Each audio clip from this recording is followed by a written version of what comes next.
মানুষ কতটা বিচিত্র হতে পারে। সব সময় স্বপ্ন দেখতে থাকে যে কাল আমি এটা করব, কাল আমি ওটা শুরু করব, কাল আমি ওটা সম্পন্ন করব। এই যে কাল শব্দটা, এই কাল অত্যন্ত বিচিত্র এক শব্দ। আমরা সবসময় এটাকে আসতে দেখতে পাই, কিন্তু এটা আসাতে বর্তমানে পরিণত হয়। আবার আজ নতুন কাল দেখতে পাই, তার জন্য অপেক্ষা করি, যখন সেটা সামনে আসে বর্তমানে পরিণত হয়। এই কাল সবসময় একটা মিথ্যে সান্ত্বনা দেয় যে সে আসছে, কিন্তু সে কখনোই আসে না।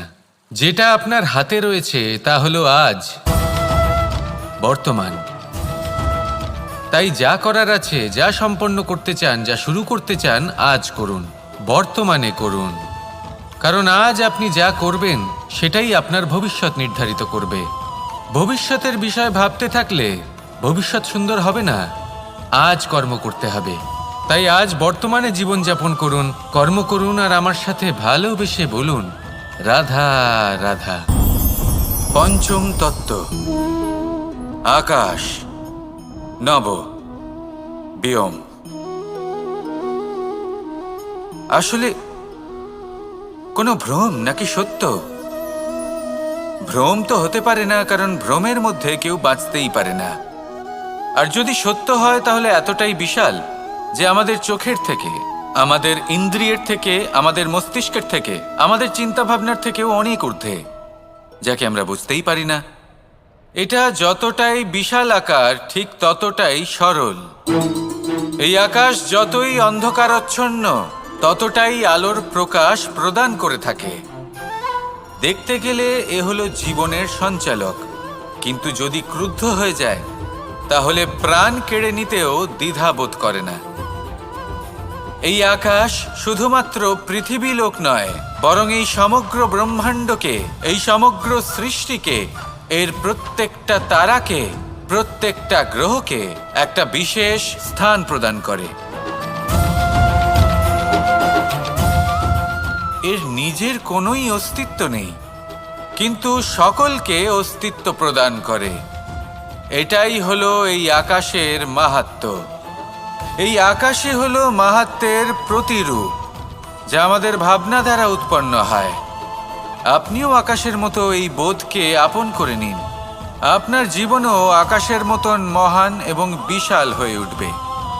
আর তখনই মন সুপ্রসন্ন হয়ে বলবে, রাধা রাধা। আপনার থেকে বড়, আপনার থেকে মহান হলেন সেই গুরু। এটা কি আবশ্যক যে সেই গুরু কোনো ব্যক্তিই হবেন? কখনোই নয়।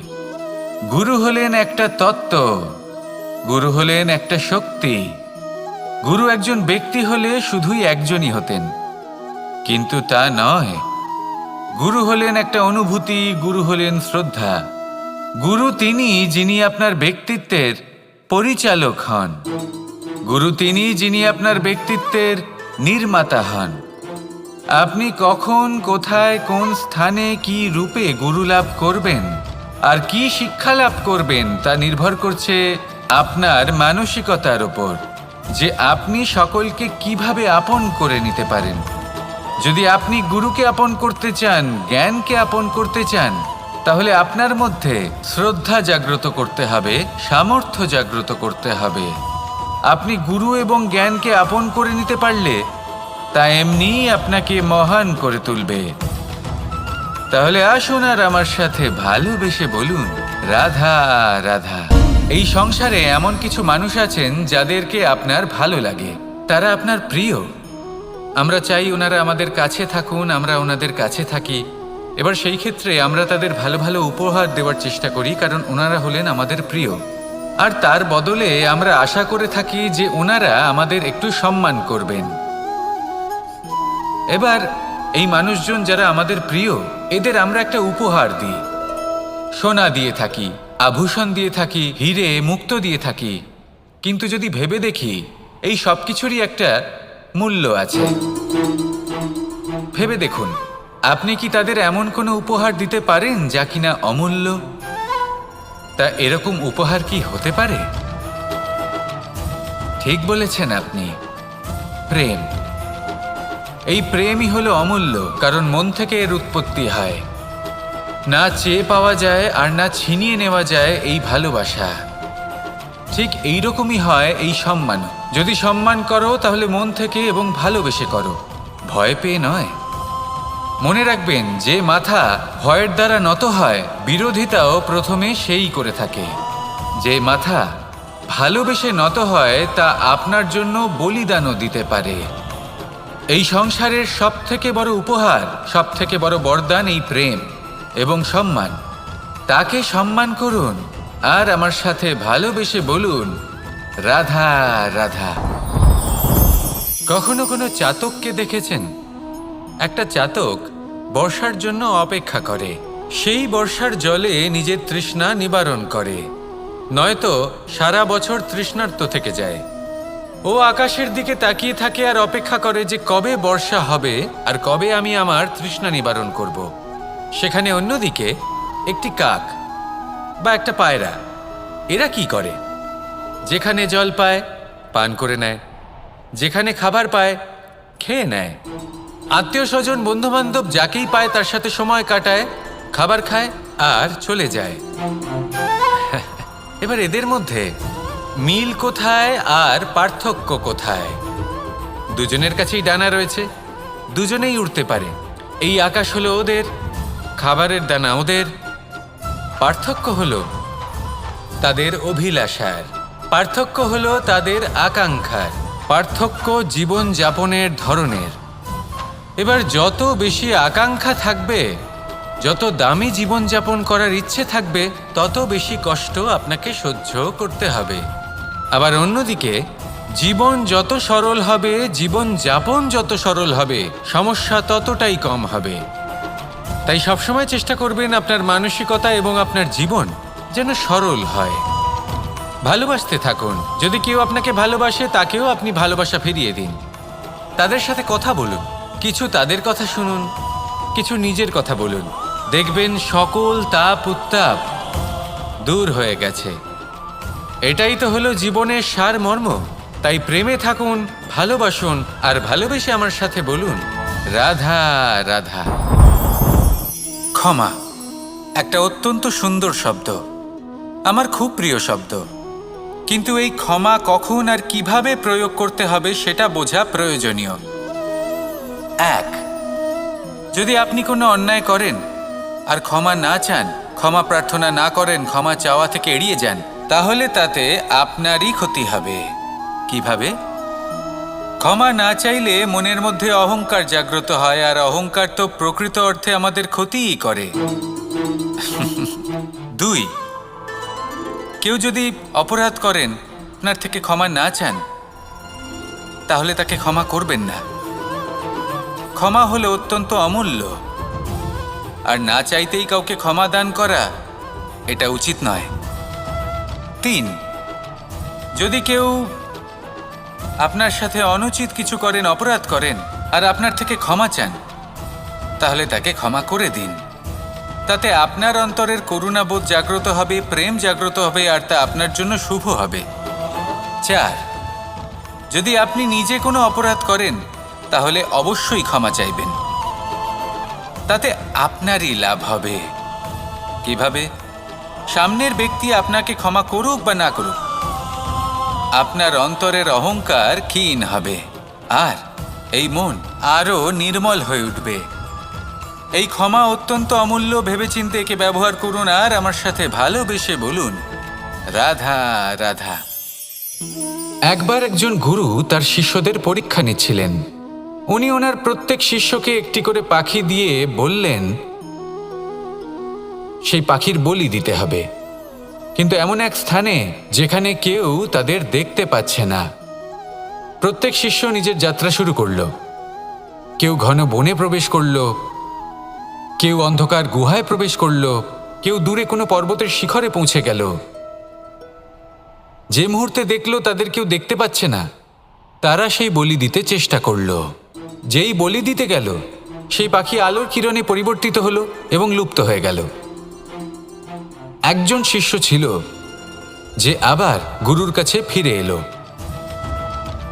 সে সে বলল, ক্ষমা করবেন গুরুদেব, কিন্তু আমি এমন কোনো স্থান পেলাম না যেখানে কেউ আমাকে দেখতে পাচ্ছে না। অন্য কেউ না দেখতে পেলেও আমি নিজে দেখতে পাচ্ছিলাম, আমার অন্তর্মন দেখতে পাচ্ছিল।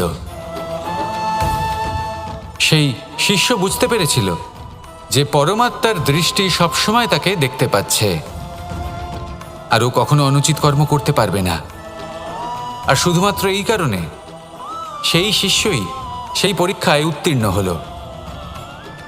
আসুন আর আমার সাথে ভালোবেসে বলুন, রাধা রাধা।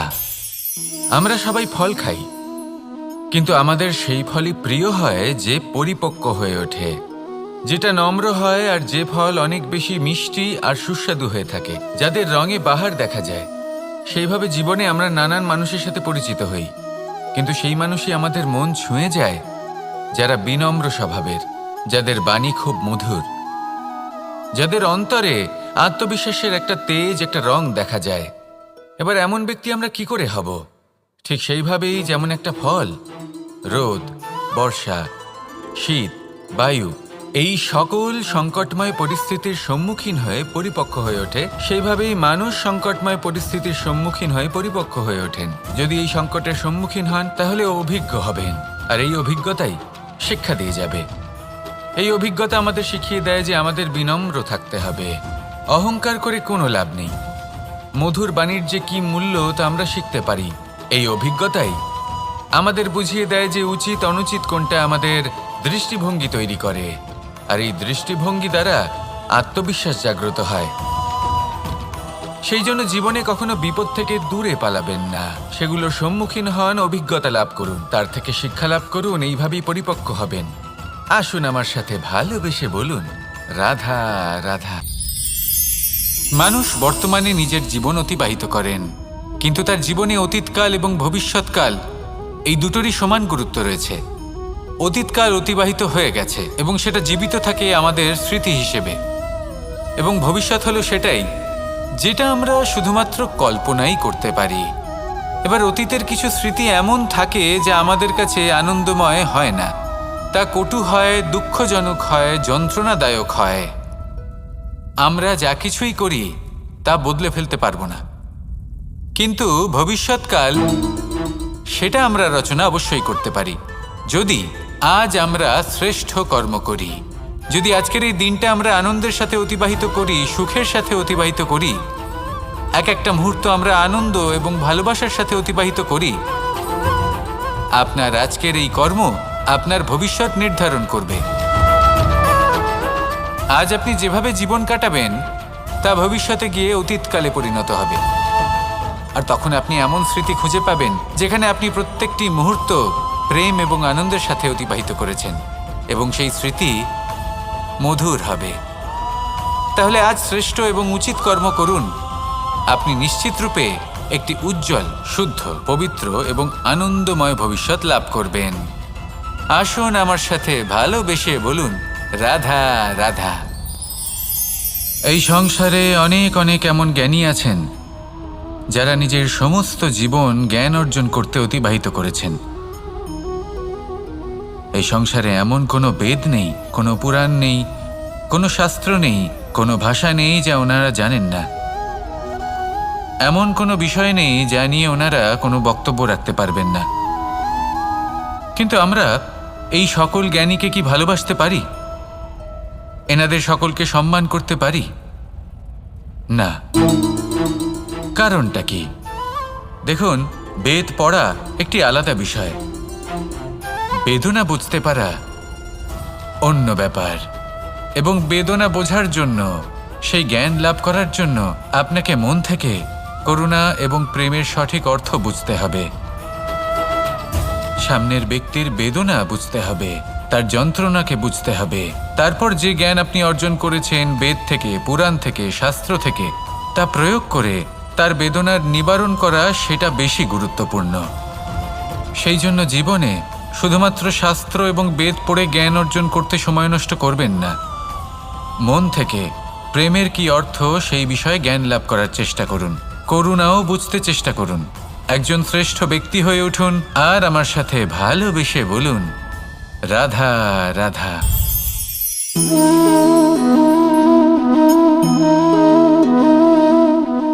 জল এই সংসারের সমস্ত প্রধান তত্ত্বের মধ্যে একটি। এই জল যে কোনো জ্বালা দূর করে, আগুনকে নিভিয়ে দেওয়ার ক্ষমতা রাখে, অবিরল অবিচলভাবে প্রবাহিত হতে পারে, একে কেউ বাধা দিতে পারে না।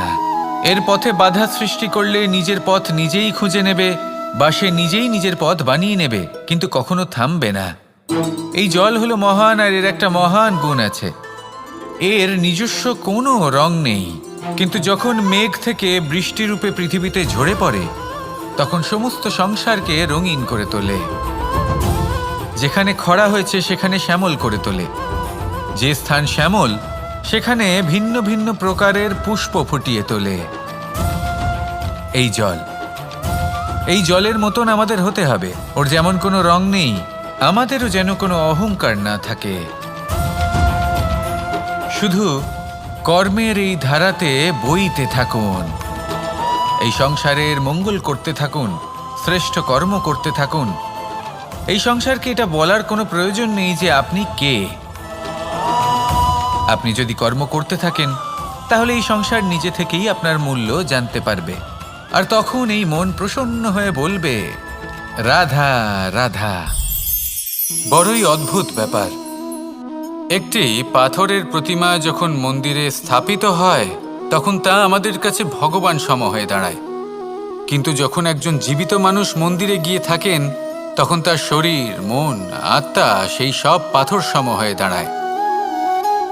কিন্তু এমনটা আমি ঠিক কেন বললাম ভেবে দেখুন। মানুষ এটা চান যে কোনো পরিস্থিতি, যে কোনো স্থানেই তার বিজয় হোক, কিন্তু এখানে এসে সে পরাজিত হয়। এরকম ঠিক কেন হয়? সমস্ত খেলা হলো ভাবনা চিন্তার, বিচারধারার, দৃষ্টিভঙ্গির, উত্তরদায়িত্বের খেলা।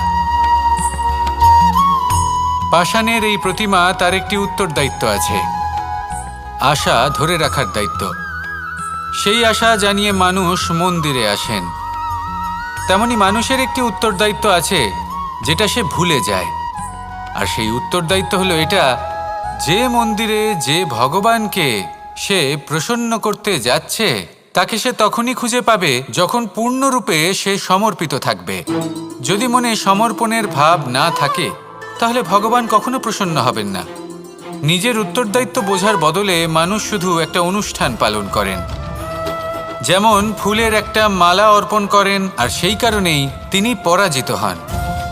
আপনি ফুলের মালা অর্পণ করুন, প্রসাদ অর্পণ করুন, কিন্তু মনের মধ্যে পূর্ণ সমর্পণের ভাব থাকা প্রয়োজনীয়।